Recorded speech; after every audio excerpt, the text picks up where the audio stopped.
now that you've been exposed to an inside trip, what I'm going to talk about is an outside trip or an outside step that can turn into perhaps a throw. Okay, and so how this plays in your takedowns is that it can complement an inside trip. You know, so for me, I'm a right leg lead inside trip to that with my right leg, right? Okay. So an outside step, I'll use an under over in that same position and hit an outside trip on the opposite side. So, you know, one important piece of just being able to attack your opponent is, you know, you can have them just, you know, your opponent, you divide them in half, just like stand square. You divide them in half and, you know, you have attacks over here, you know, on this side, on the right side, left side of his body. And then you have attacks over here, okay? And maybe it's the same steps. You know, if it's takedown or shots, and you know, it's over here and over here. Well, with trips, it's the same thing. You know, I've got an inside trip over here, and I've got an outside trip over on the other side. So they play in with each other. That's kind of how you want to look at it is, you know, being dangerous on both sides. Attacking both sides of the body is an important aspect of good wrestling. So, under over position, I'm right here. I can do it from a couple different ways and we'll get into it, but I can body lock, step around, outside step. Again here, body lock step, throw. I can do from under over where his hips are back, and this is called what I've heard called the Polish. I'm going to dig my heel into my trip, my outside trip, take a step in, my foot down, and throw. Okay, so let's talk about these two. They're just a step around in particular. Okay. One thing that you have to do when you step around and block a leg here is that you've got to leave your hips into your opponent's hips, okay? So when I step around his leg, maybe it's even back, okay? I can still get to it with my heel, step, and put my foot down, okay?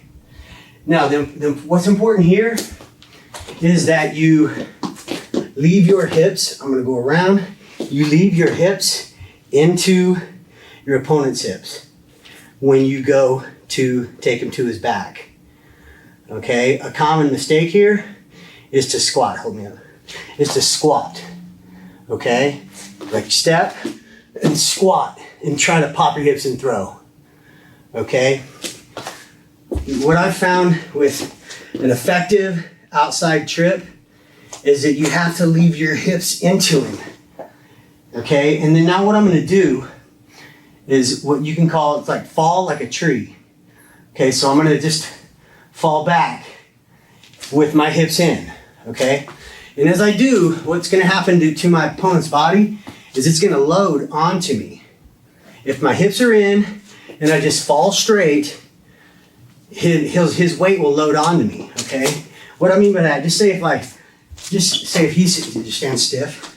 Okay, I'm gonna step around, this is my position. I'm gonna step around, block that hip, and now I start to fall, okay?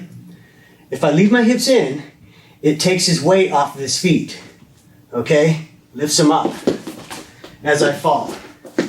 So I'm here, I get his body up on my hips. And how I do that is I leave my hips in, okay? So I'm here, I take a step, and I leave my hips in, and now I fall like a tree. And the reason I say tree is because if you squat your hips, it's not falling like a tree. Trees don't bend at the hips, okay? They stay in, okay? I'm falling, watch my hips. So in effect, what's happening is I'm loading him up on my hips. So just open wide, turn backwards. Yeah. So what you can do, just even as a little drill here, is catch the side, start to fall. Trip leg, start to fall. Now with your ties, I'm gonna step around the leg, boom. And as I'm stepping in, I'll rotate to my fall, leave the hips in, and go down. Hey, one thing I want to talk about with this outside step that you can turn into a throw is using a momentum line. I don't think it's rarely talked about, but I think it's important. And the reason is this: when you step around on your opponent, whether you're locked or you're under over or double over, whatever, when you step, take that leg back. When you step around on that trip, you step around. I've heard it called a Polish. You're just stepping. What I'm doing is kind of catching my heel into the back of the leg and stepping. What I am doing is I'm continuing to go straight and use this momentum line. What commonly happens is guys will step around and they will try to redirect the throw to a 90-degree angle from the momentum. Momentum straight. I stepped here, okay? I stepped here. That's where I'm going. He may be trying to move back. I step and I'm going here. I'm going in a straight line. That's momentum. The mistake again is stepping and trying to reroute this throw in a different direction when your momentum's going straight. Okay, so I want to emphasize trying to use your momentum line in this throw. So when I'm here, I step, take leg back. I'm gonna step, hook, and then I turn my body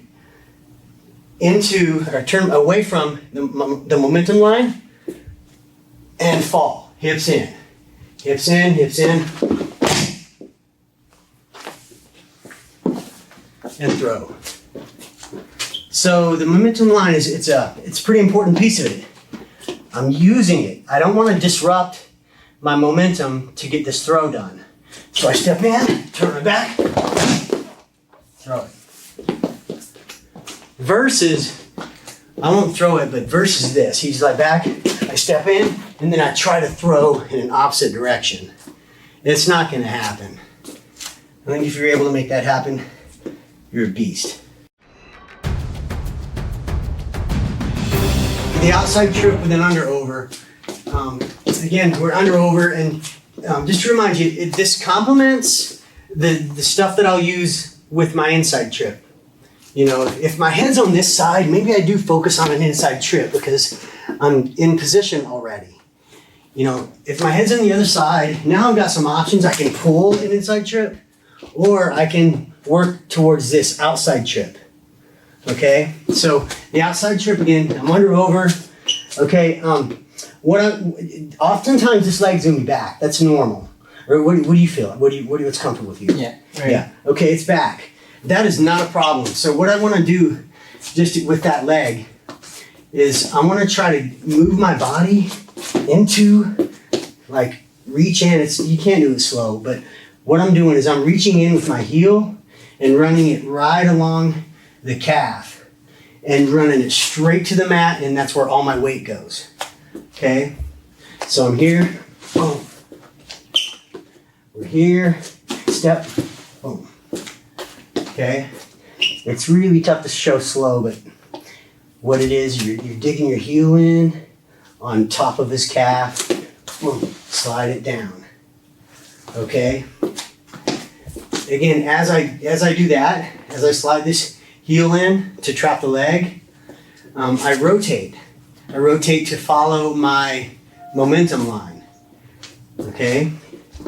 So I dig in, rotate, and now the last thing is that I leave my hips in and fall like a tree. Boom. Here, fall, and through. Okay? Under over, heel in, throw. If you'll notice, once I step and I'm putting all my weight, when I'm putting all my weight on this foot here, this foot that's going down, okay, so my weight transfers over to my left foot, and then, so what is my right foot doing? Okay, what it's typically doing is I slide this in, down, and it's just gonna step back, okay? Here, close to my feet. Okay, or what I'm saying, both of my feet are close. I'm not spread out. Spreading out allows me to have to bend at my hips. Okay, I want to be tall and straight. Here, boom, legs comes together, okay? So, I'll go as slow as I can, but a little faster than that. What I want you to do is watch my right foot, what it does, okay? What I don't want you to be is spread out, okay? After you step with this leg. It's important that you shove it down and try to bring your feet together as you leave your hips in.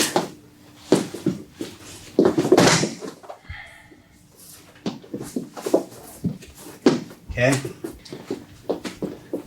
Using your momentum. It's here, I dig in. Use momentum, turn, and fall.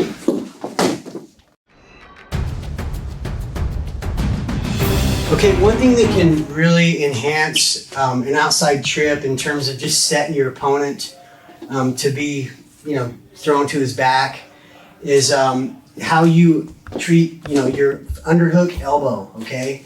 So what I want to try to do when I go into trip is I'm going to step and I raise this elbow up. I raise it up, and what it does is turn backwards. Okay, what I want it to do to my opponent is when I step, I'm underhooked over here. When I step, I want to put all his weight on this foot, on this tripped foot, as I step. So I'll step and raise up the elbow. My overhook side, maybe I'm just kind of gripping to my own chest, and so I'm treating it up. So I want this to happen to his body. I'm going to trap his hips, boom, and go. Okay, so that's an important piece. So doing it this side, paying attention to the far elbow. Okay, I hook, I go in Polish, step, raise this elbow, and fall.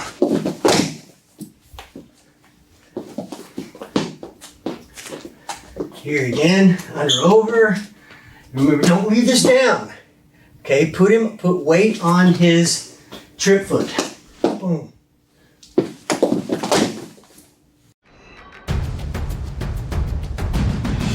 And now this outside trip from a double over. Okay, we've looked at under over. We'll talk about body lock in a minute. But what can happen is you can end up in double over, whether it be off a guy's shot, he comes up, and we end up in double over, okay? So, in double over, or maybe it's even a body lock on my opponent's side, okay? I can get it from here, okay? So everything applies.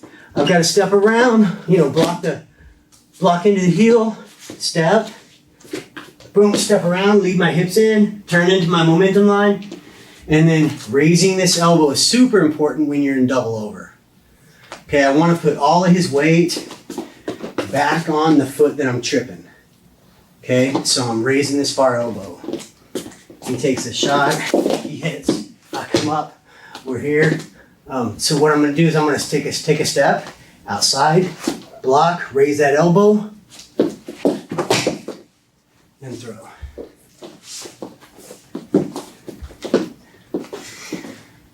You can also, if you're good at both sides, or if you can get good at both sides, your head's on the opposite side of your trip, you can still trip with your other leg, okay? Stepping in, boom, hit, and throw.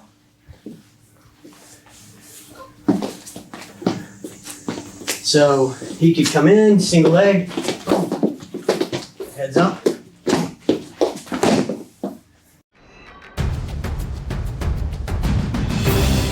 Okay, now we're gonna look at an outside trip from a body lock, okay?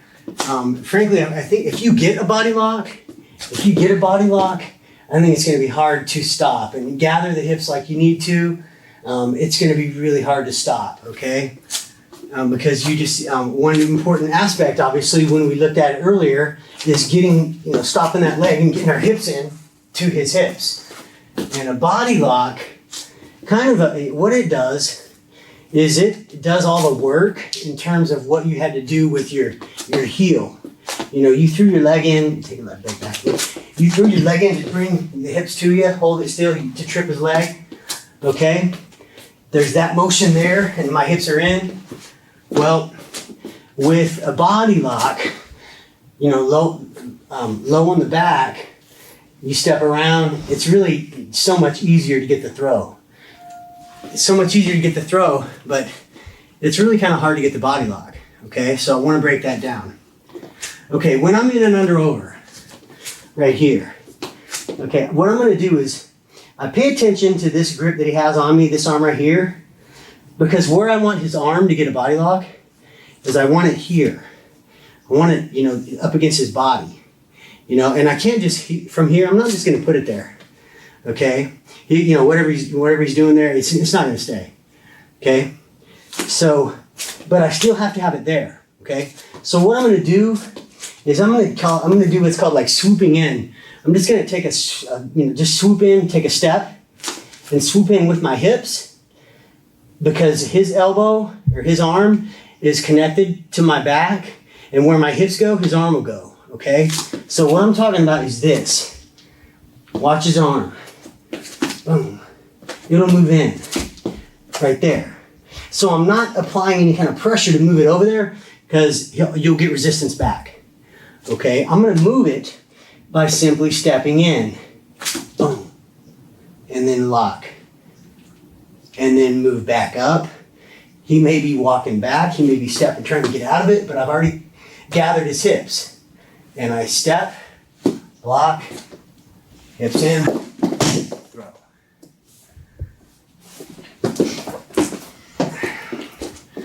So it's really effective if you get your hands locked. It's one of the easiest to finish, but the hardest to get a lock. What's your opponent typically going to do here? If you're in wrestling, his hips are back. An under over position is, if you're not familiar with it, it's not the most comfortable, just because you're not familiar with it, and you kind of tend to want to be out of it. Some wrestlers, coaches even, don't even really know enough about the underhook to be working with it. Or I'm sorry, under over, to be even working with it. So what happens is two wrestlers will be in this position and their hips will be way back. And take his back, yeah. They'll be, both of us. Okay, and so what do I do with that? If I want his position, I'm not gonna try to raise him up and get the lock. It's not gonna happen, okay? So this is when it's important to really take a step into the middle. I've been right in the middle, big step, and let your hips follow. Notice where my hips go. Watch his arm. Boom, lock. And then what I'm doing is locking low at the back. Where I want my lock, I don't want it up here, because he can just back his hips out, okay? I want to be at the small of his back, the soft of his lower back, okay? So my grips are gonna be like this. I'm stepping, watch my grip, boom. And so now he's gonna try to back out. I'm gonna hold him to me. I step and turn my back to the momentum and throw. So we're here, turn it over, arch step in the middle, boom. Lock, he tries to back out. I take another step, boom, fall, and down.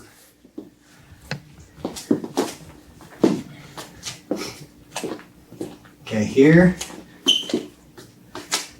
stepping in, Watch it. It's really a two-step move. What I mean by two-step is that my feet are taking 2 steps. It's one, two. So I'm here. 1, 2.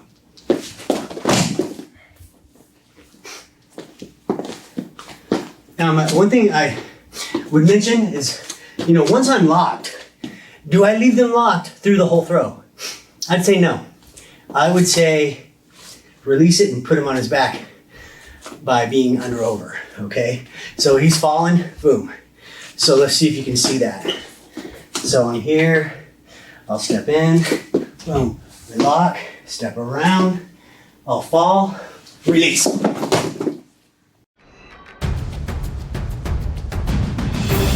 A good place to end up in this position is when your opponent on your lead leg side hits a single and you're sprawling back, okay? If you let this come up and develop up to your feet, you can turn this into a throw. He keeps coming up, I attack, step, throw. Okay, and so turn this way. He takes a single leg. What's happening here is my back arm, we're draped over into just an overhook, okay? And now I'm not gonna wrestle over the top of him, which is, the common fundamental thing to do maybe, is I'm just gonna let him come up. I'm hanging here, we'll show both sides in a sec, but I'm hanging here, I let him come up and see his footwork come back down. I just let him wrestle back to his feet. And there's almost always a trip right there on my near side or on your far side. So I'm just gonna take my arm, his head comes up, I'm catching far side. Throw. What it looks like on this side, he comes in, boom.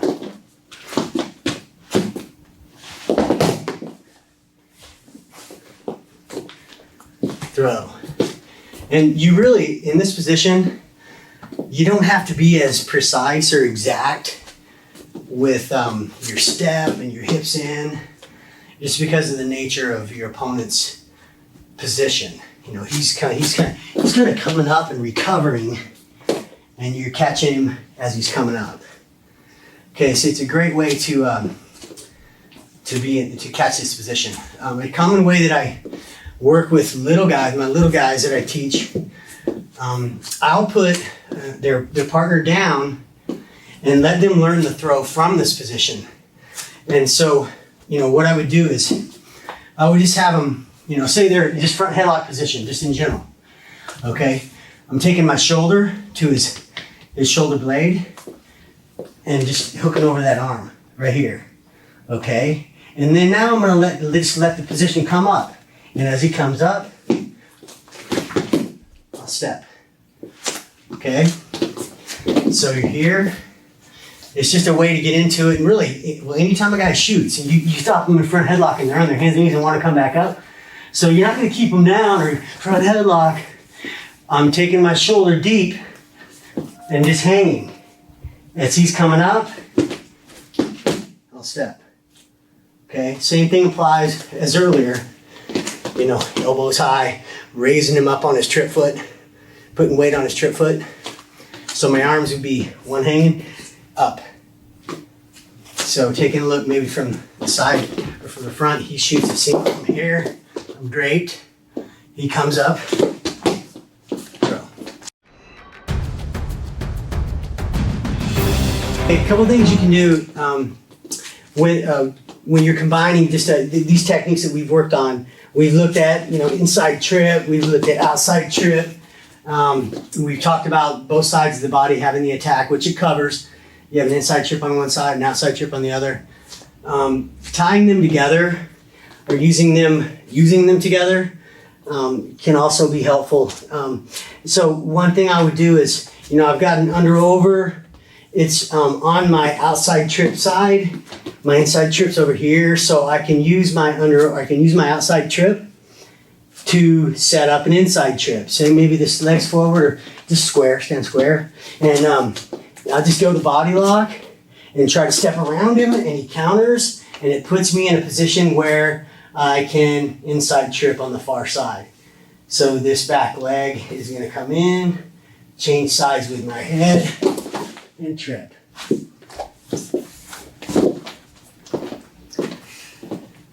Under over. I'm going to step around, block, he moves, steps around, block. Here's where I'm set up. My hips are already perpendicular to his hips, and I'm just going to have to change sides with my head.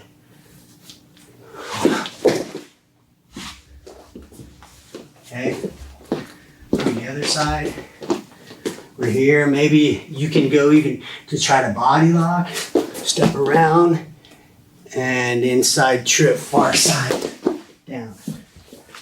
Okay, just under over. Okay, he moves, inside trip. The last technique that you can use in tying some of these techniques together is when you're under over and still going for this outside trip. What I'm going to do here is, again, I mentioned earlier, it's really common for two wrestlers in this position to be really protective of their own hips. And so they're back, you know, and you're trying to get positioned to work in. And so I know this is too far back for me to attack. Okay, so what I'm going to do is I'm going to lock hands on the far side. So I'm going to grip over here and attack this leg like a step around throw, like this. Like bring it back, like I'm doing this. Okay, but he's not there. His hips are out. A little less. His hips are out, but I'll attempt it. So I'm here locking, and I'll just step to it, and he'll back that leg out right here.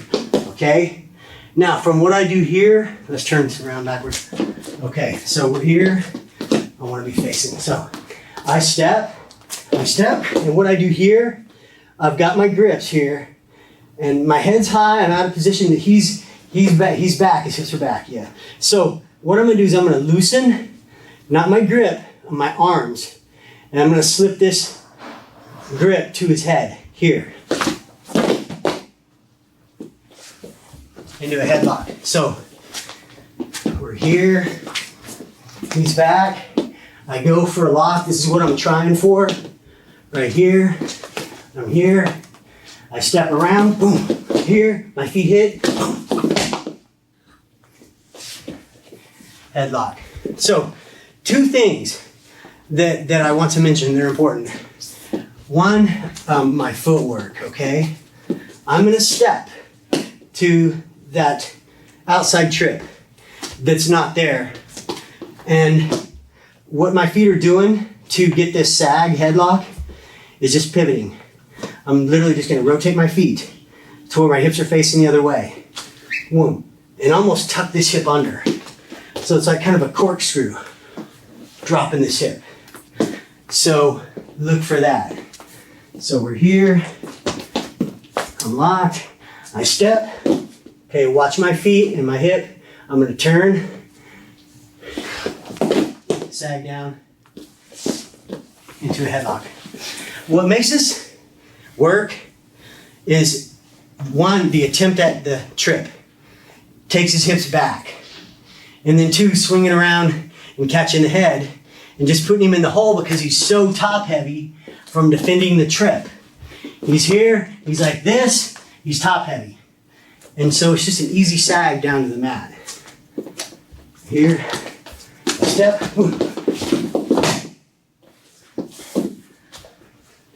The other side. We're here, lock. I step, feet hit the ground, headlock. Okay. And last thing with so my footwork, you saw that. The other thing that's really important is how I loosen my grip. Just lean over. Okay, what am I doing here? I'm relaxing. I'm not pulling him tight. I'm relaxing and letting this thing slide. Boom. And so it's almost, it's not a terrible like it's not a huge finesse move. It's just relaxing and re-grabbing at the head and the shoulder. Maybe kind of what you might do in a bar room. You know, you're here, okay? That's what I have. And why does this work? Because he's top heavy. And I'm turning my hip and sagging down. So we're here, I move in, step, loosen the grip. Don't pull tight, relax. Down.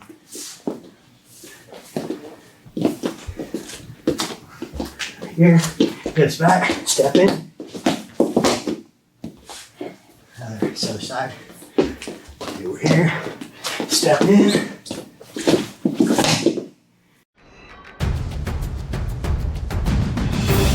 Okay, so we've looked at inside trips and we've looked at outside trips that, you know, outside steps that turn into a throw.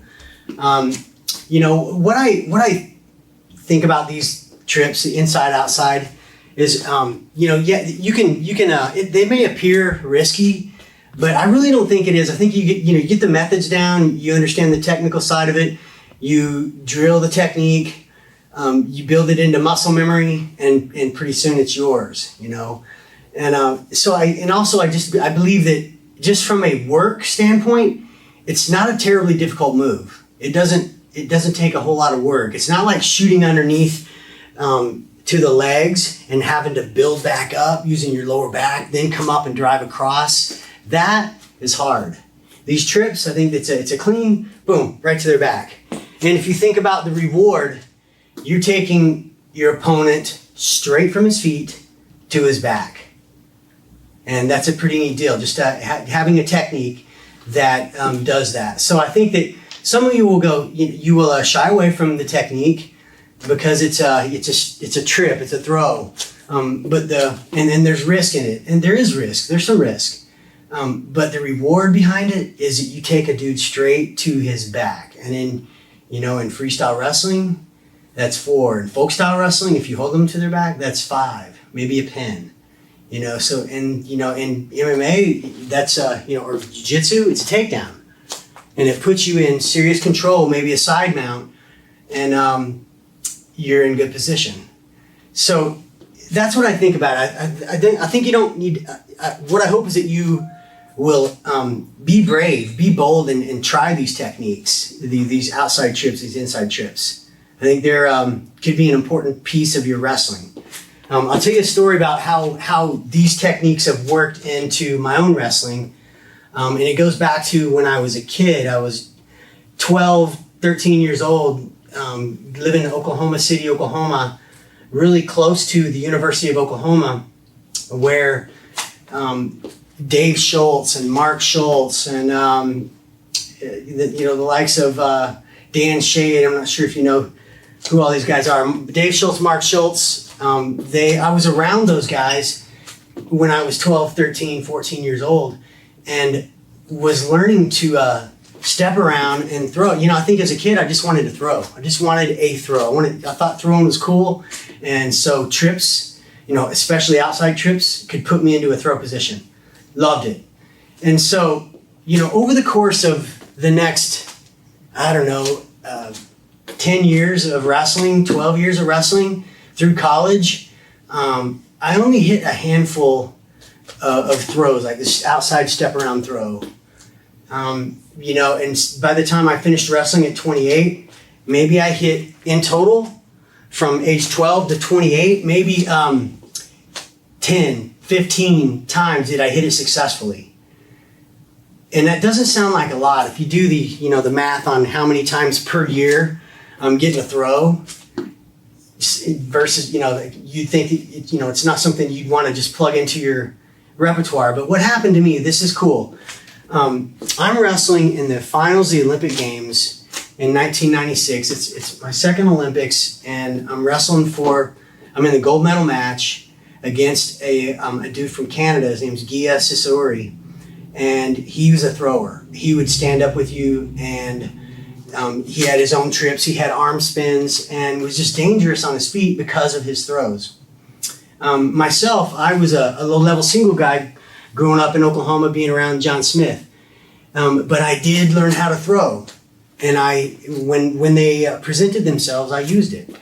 And so I was in this match. Come here, Jack. I was in this match in the Olympic finals. I mean, think about, am I nervous? Yeah, I'm like this, you know. But, you know, I had a plan to, you know, stay low and, you know, I certainly wasn't planning on throwing. And I got into this double over position off of my opponent's shot. He had a shot on me, came up, and we ended up right here. And he didn't have quite a lock, and I was able to bury my head right here. So he was double unders. What he had was like shallow double unders. I had double overs.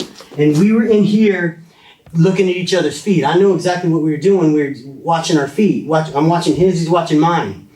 And I knew that he had an inside trip. And so before he was able to get an inside trip, I stepped outside, blocked it, went from a double over. My hands were actually locked, which wouldn't advise, but that's what I had. My head was buried, my hands were locked, and I stepped outside, took him to his back, we went down, and we went into this position, and that was 29 seconds into the match in the finals of the Olympics, and I hit this double under move, double over throw, to put myself ahead. I got up off the position, and the score was 5-0. Okay, I had 3 for the throw. He came out, and I tilted him for 2 more. And so after the position, we got up, and I was ahead 5-0 in the finals of the Olympics with a move that I started playing around with when I was 12. And I kept messing with it. Just wanted it. I thought it was cool. And would I ever think that I would be wrestling in the finals of the Olympics and actually go to it? No. But thank God I had it in my back pocket from all those years of trying it, messing around with it. Because it turned out to be the move that I needed. My opponent went on to take me down 3 times. Each takedown was 1 point. And he ran out of time. And I won this match in the Olympic Games, gold medal match, 5-3 with 1 move. And I think that's pretty cool. You know, I would encourage you to mess around with this stuff. You just don't know. You just never know.